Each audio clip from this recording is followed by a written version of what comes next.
Hi, this is Not Just Making the Tea, the podcast which discusses the realities of our career and life choices whilst made at school and college. We celebrate the parts that haven't gone to plan as much as those which have. With every chat, we plan to explore what life skills there are to be learnt and how they can influence and help us to succeed. I'm your host, Rachel Price, founder of Amali.com, the career website for young adults.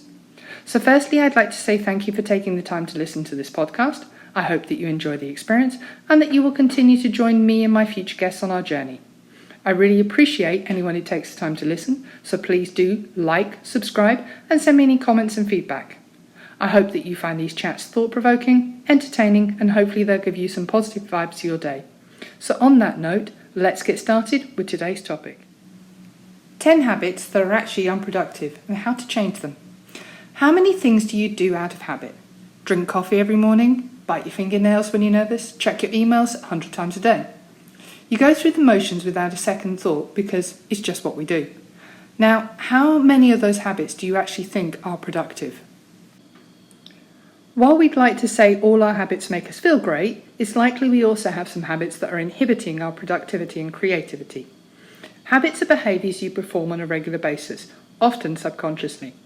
If you're trying to break a habit, the first step is to identify what the habit is. Once you pinpoint what it is doing to make you less productive, actively work not to do it. Yes, it requires work, but I promise you'll get the extra time back in your day when you cut out any of the distractions. So here are the top 10 unproductive habits which I see people doing and how to change them. Number 1, checking your phone. I'm going to state the obvious, but it needs to be said. Checking your phone multiple times a day is not productive. Whether you're checking your email or opening Instagram for the 8th time before noon, it's not a good use of your time. Every time you stop what you're doing and pick up the phone, your brain has to switch off from the current task, focus on your phone, and then switch back to the task at hand. The key point is, unless you're waiting on an important call or email, set aside dedicated time each day to check your phone, especially during working hours. This will help you to stay focused. Number 2, prioritising someone else's needs over yours. Speaking of switching tasks, how many times do you drop what you're doing because someone asks you to do something else? Be it your parent, teacher, boss, or a co-worker. You put your work on the back burner to take on their ask. While you may see this as being helpful and a good person, it can distract you from the work that you need to get done.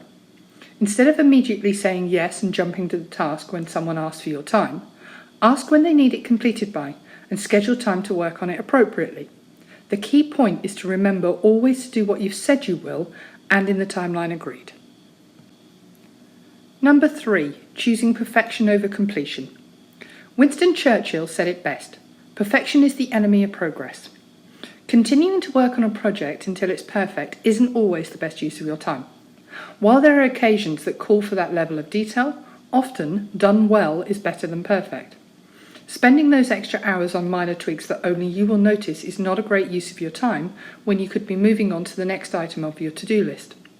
The key point is to know when you need to edit your work with a fine-tooth comb and know when it's time to wrap it up. Number 4, delaying decisions. How many times have you ummed and ahed over making a choice, only to delay the decision until a later date? I've taken over 6 weeks to buy a car or just one visit to buy a house. There's no right or wrong length of time in which you must make a decision, but just don't leave it too long. If you do, you might not actually really need it. Sometimes you do need a night to sleep on an important decision, but usually you're going to make the same decision today that you'll make next week. Delaying a decision in hopes of finding a better or a different option only adds more to your plate and takes up valuable brain space that you could be using to work on other tasks.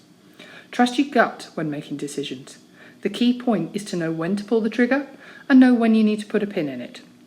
Just to let you know, I loved owning both my car and the house, even though they were completely different decision-making processes. Number 5, working at your least productive times. You know when you do your best work. Whether you're a morning person, a night owl, or midday is when you power through your work. Trying to focus and get things done during your least productive hours is just not efficient. If you're a morning person, schedule your more difficult and time-consuming tasks in the morning, and then spend your afternoon concentrating on easier or more administrative tasks. The key point is that working against your natural workflow is counterintuitive, and is a huge waste of time. Number 6. Attending meetings that could have been emails. This seems more relevant now during our work from home period. We've all been there. Walking out of a meeting or signing off as a Zoom call wondering why you've wasted an hour of your time for something that could have been discussed over email. Sometimes these are one-off meetings, but other times they're reoccurring meetings on your calendar. If you're finding yourself losing productivity because of unnecessary meetings, send an email beforehand to make sure there are actual points to be discussed. If not, propose cancelling the meeting and conversing via email if something comes up. If you can't forgo the meeting, find a way to make it more productive. The key point is to remember, always set an agenda before you meet so that you can stay on track, and make sure that when you're walking away, you're checking something off your to-do list or have any questions answered. Number 7. Comparing yourself to others. With the ever-growing expectation of social media, whether it is posting about your amazing life or checking and liking posts on Facebook, Instagram, or the latest platform, consider the following. How much time have you spent wondering why your friend got the promotion, or why your classmate seems to have their life together more than yourself? Probably more than you'd like to admit. There is no benefit in comparing yourself to others. There is no set timeline for when you should be celebrating big life events like promotion, marriage, or having children. Any time you spend deep diving into Instagram profiles and wondering why someone else has what you want is time wasted. The key point is to focus on what you can control to get where you want to go and take breaks from social media. You won't be missing anything. Number 8. Prioritizing your work over health. If you're neglecting your health, you're not bringing your best self to work. When you don't feel your best, you won't perform as well, and therefore your work will be hindered. This should be apparent, but we've all been guilty of staying up late to finish the projects or skipping the gym for a meeting. Sleep well, exercise, and fuel your body with nutrient-rich foods.